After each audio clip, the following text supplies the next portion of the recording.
Sudáfrica, años 90, mientras el país celebraba el fin del apartheid y el inicio de una nueva era de esperanza, en las sombras se gestaba una de las peores pesadillas que la nación jamás conocería. Un hombre, con modales suaves, voz amable y una sonrisa encantadora, se ganaba la confianza de mujeres jóvenes en busca de empleo, para luego desaparecerlas sin dejar rastro. Su nombre, Moses Sithole, apodado por la prensa como el Ted Bundy sudafricano, su historia es tan escalofriante como real. En este video te contaré con lujo de detalles el caso de uno de los asesinos seriales más perturbadores del continente africano. Prepárate para conocer cómo este monstruo disfrazado de benefactor logró eludir a las autoridades durante meses, dejando un rastro de muerte y horror por Johannesburgo, Pretoria y sus alrededores. Moses Sithole nació el 17 de noviembre de 1964 en un país dividido por el odio racial,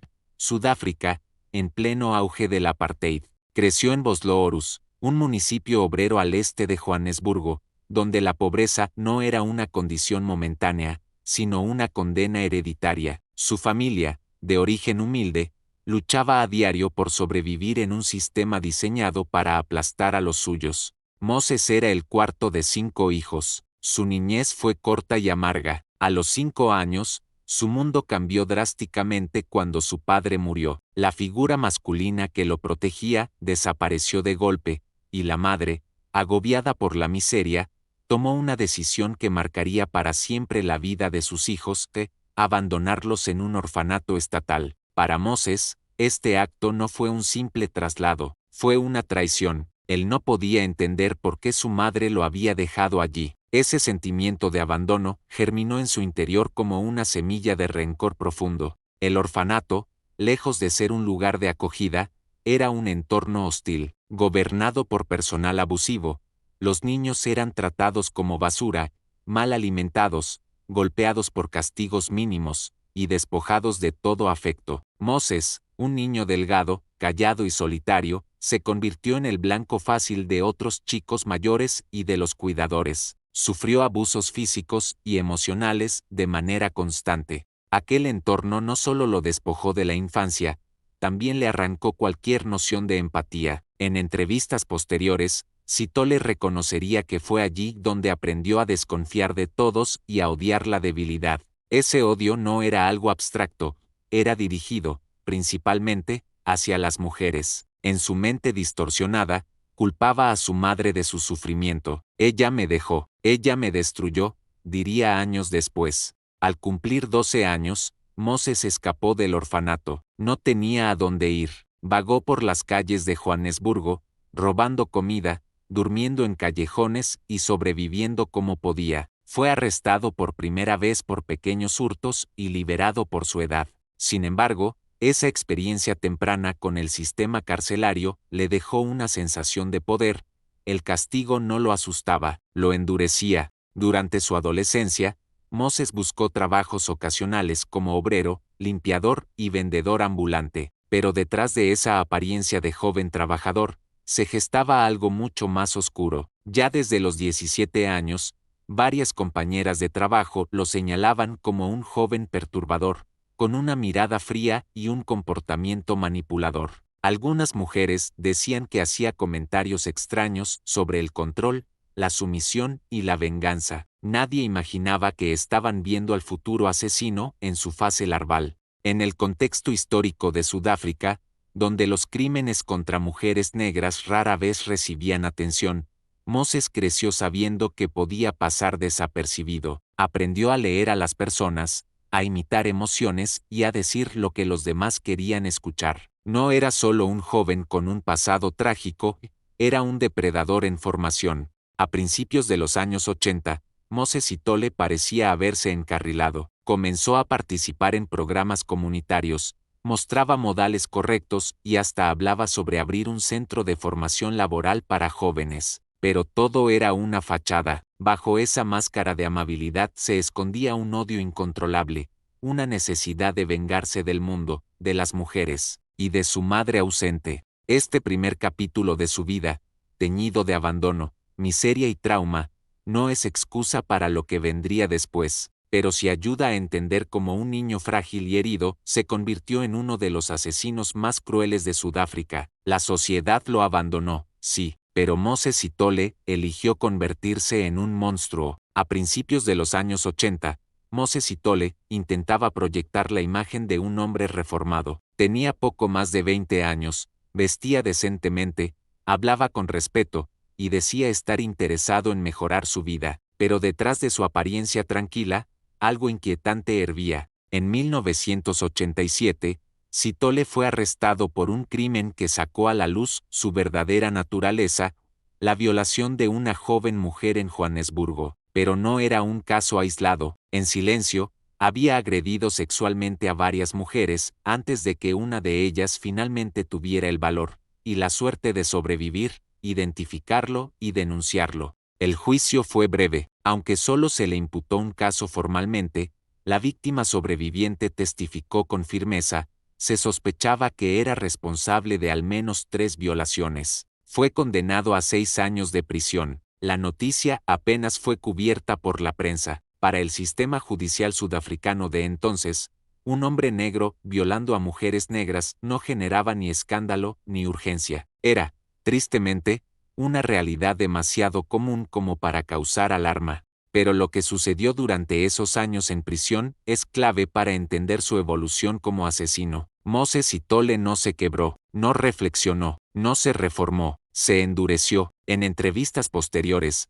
él mismo confesaría que la cárcel no lo castigó, lo afiló. En la prisión de Pretoria, Moses aprendió a controlar su ira, leía, escribía cartas con letra limpia y hasta se ofrecía como voluntario para tareas dentro del penal. Se mostraba educado y obediente ante los guardias, y nunca causaba disturbios. Ganó la confianza del personal penitenciario, pero todo era una actuación. En el interior, alimentaba una fantasía de venganza. Su visión se tornó profundamente misógina. Creía que las mujeres lo habían hundido con mentiras, que la sociedad lo había desechado, y que él tenía derecho a recuperar su honor de la manera más brutal. Lo que antes eran actos impulsivos, ahora se transformaban en una ideología oscura, castigar a las mujeres por lo que él percibía como traición. En 1991, tras cumplir 4 de los 6 años de condena por buena conducta, fue liberado. Su salida no fue celebrada por nadie, pero tampoco fue vigilada. Nadie lo recibió, nadie le ofreció apoyo. Era un hombre libre con una sed de venganza imposible de apagar, y nadie lo sabía. Sithole se instaló en Cleveland, un barrio obrero de Johannesburgo, y comenzó a buscar trabajo. Decía que quería reinventarse, pero lo que realmente estaba haciendo era planear. Comenzó a acercarse a mujeres jóvenes desempleadas, a conversar con ellas en paradas de autobús, mercados o centros comunitarios. Usaba una técnica muy sutil. Decía que trabajaba con una organización de caridad que ayudaba a jóvenes a encontrar empleo, y lo decía con tal convicción, con tal dulzura, que era difícil dudar de sus intenciones. Muchas lo creyeron. Durante ese primer año de libertad, no hay registros formales de crímenes cometidos por él. Sin embargo, algunos expertos creen que ese período fue una fase de exploración. Posiblemente cometió violaciones o intentos de ataque que no fueron denunciados, o que se perdieron en la burocracia del sistema. Como un depredador en evolución, Moses estaba perfeccionando su método. Ensayaba, observaba, aprendía cómo acercarse, cómo ganar confianza, cómo no dejar rastros. Fue entonces cuando surgió su firma, hacerse pasar por un hombre de fe, un benefactor con contactos laborales. Su método no incluía violencia inmediata, sino manipulación emocional, y eso lo hacía especialmente peligroso. Sus víctimas bajaban la guardia voluntariamente, creyendo que estaban frente a alguien que las quería ayudar. Durante este periodo también empezó a utilizar nombres falsos. A veces era Charlene, otras veces Moses Langa o David Motsoane. Los nombres cambiaban, pero el objetivo era siempre el mismo: tender una trampa psicológica. Mientras tanto, el país atravesaba uno de los momentos más caóticos de su historia. El apartheid estaba colapsando, y la policía, sobrecargada, corrupta y desorganizada, no estaba en condiciones de investigar casos complejos. El foco estaba en el conflicto político, no en los crímenes de mujeres desaparecidas en barrios marginales. Moses lo sabía, y lo aprovechó. Para 1994, ya había perfeccionado su modus operandi. El monstruo estaba listo para actuar sin contención, y lo haría con una frialdad aterradora. Lo que había comenzado como una condena por violación se convertiría pronto en una de las peores olas de asesinatos en serie que Sudáfrica haya presenciado. La prisión no lo rehabilitó, lo moldeó, y al salir, se desató. Cuando Moses Sithole fue liberado de prisión en 1991, ya no era simplemente un violador con un pasado traumático, era un cazador refinado, un depredador que había pasado años perfeccionando un método de manipulación que no requería fuerza, solo paciencia, carisma y una sonrisa creíble. Sithole entendía algo esencial: en una sociedad quebrada por el desempleo, la desigualdad y la violencia estructural, una promesa de trabajo podía ser más poderosa que cualquier arma. Por eso, ideó un método que parecía inocente, incluso altruista: ofrecer empleos ficticios a mujeres jóvenes y desesperadas por sobrevivir. Su estrategia comenzaba con anuncios. Pegaba papeles en postes de luz, tablones de centros comunitarios, e incluso en pequeñas publicaciones de barrio. El mensaje era siempre el mismo: se buscan mujeres jóvenes para trabajar en una organización benéfica, sin experiencia necesaria. Preguntar por Charlene. Sí, Charlene. Moses adoptó el alias de una mujer para parecer menos amenazante en las comunicaciones iniciales. Las víctimas llamaban al número de contacto y eran atendidas por una voz suave, amable y profesional. La de Moses, imitando el tono femenino. Una vez establecida la conversación, la citaba para una supuesta entrevista. En el encuentro en persona, se presentaba con ropa limpia, modales pulcros y una voz tranquilizadora. Les decía que su organización ayudaba a jóvenes desempleadas a encontrar trabajo en empresas privadas. Muchas de sus víctimas contaron, antes de desaparecer, que Moses parecía genuino, incluso paternal. Cuando las convencía, las citaba nuevamente en lugares apartados, usualmente en zonas industriales abandonadas, áreas verdes alejadas o rutas secundarias entre Pretoria, Boksburg y Cleveland. Les explicaba que necesitaban firmar papeles, asistir a una capacitación o visitar el centro donde serían asignadas. En esos recorridos, que él presentaba como un simple paseo, el monstruo tomaba el control. Una vez en el sitio aislado, la transformación era brutal. Su sonrisa desaparecía, su voz, que antes era dulce, se volvía autoritaria. Les ordenaba que caminaran más lejos del camino, y cuando ellas mostraban dudas o miedo, revelaba su verdadera intención. Allí, en medio del campo, el horror comenzaba. Las víctimas eran golpeadas, violadas y finalmente estranguladas con sus propias prendas, cinturones, sostenes, pañuelos o incluso tiras de su ropa rasgada. Moses era metódico, no apuñalaba, no disparaba, no dejaba cortes innecesarios, solo usaba la fuerza de sus manos y objetos disponibles para matar. Su objetivo no era solo eliminar a la víctima, sino hacerlo con un control absoluto. Quería que ellas sintieran que no había salida, que él tenía el poder total. En su mente perversa, era una forma de castigar a las mujeres por lo que él creía que le habían hecho años atrás. A veces dejaba los cuerpos a la intemperie, otras veces los ocultaba entre arbustos, pero casi siempre había un patrón. Las ropas estaban manipuladas, los cuerpos mostraban signos de sometimiento, y muchas veces se encontraban con los brazos cruzados o en posición fetal. Algunos expertos creen que este detalle tenía un componente ritual o psicológico.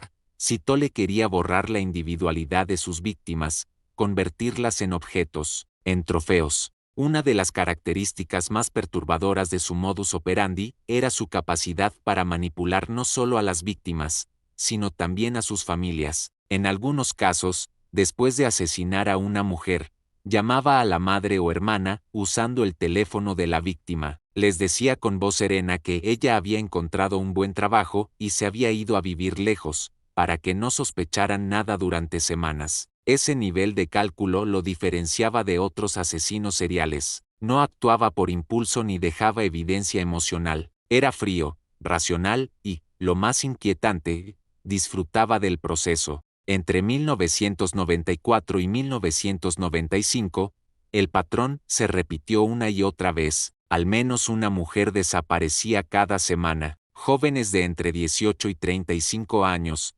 casi todas negras, de barrios pobres, en busca de empleo, el perfil ideal para pasar desapercibido ante una policía colapsada. Y Moses lo sabía, sabía que mientras sus víctimas fueran invisibles para el sistema, él también lo sería. En ese tiempo, Sudáfrica atravesaba uno de los momentos más frágiles de su historia reciente. La transición del apartheid a la democracia trajo esperanza, pero también caos, estructuras policiales desmanteladas, corrupción generalizada y una nueva clase política enfocada en conflictos más visibles. Nadie prestaba atención a las jóvenes que desaparecían en los márgenes de la ciudad. La cantidad exacta de víctimas de Moses Sithole sigue siendo incierta. La policía reconoció oficialmente 38 asesinatos, pero muchas estimaciones apuntan a más de 70. En muchos casos, los cuerpos eran encontrados meses después, en avanzado estado de descomposición. Otras mujeres simplemente nunca fueron halladas. El horror de su método no estaba solo en la muerte, sino en la mentira que la precedía. Las víctimas confiaban en él, le daban la mano, aceptaban su ayuda, le sonreían de vuelta, y él, con su rostro impasible, las conducía hacia su ejecución. Ese contraste, la calidez falsa del asesino y la desesperación real de las víctimas es lo que hace que el caso de Moses Sithole siga siendo tan escalofriante. El monstruo no se escondía bajo una máscara aterradora, el monstruo se vestía bien, hablaba con cortesía y prometía trabajo. Entre 1994 y 1995,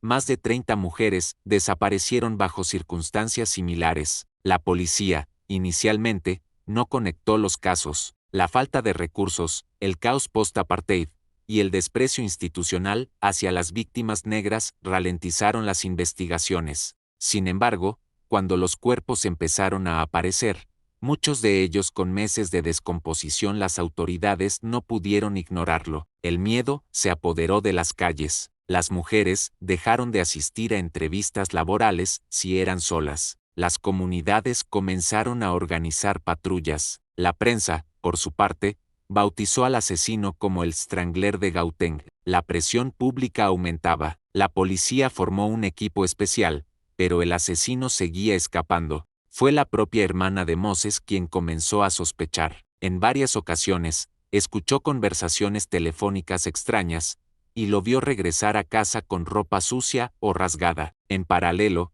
Sithole contactó a un periodista del diario Testar, diciendo que él era el asesino, pero que tenía razones para justificar sus actos. Quería contar su historia. Durante esa entrevista telefónica, dejó caer datos que solo el verdadero asesino podía conocer.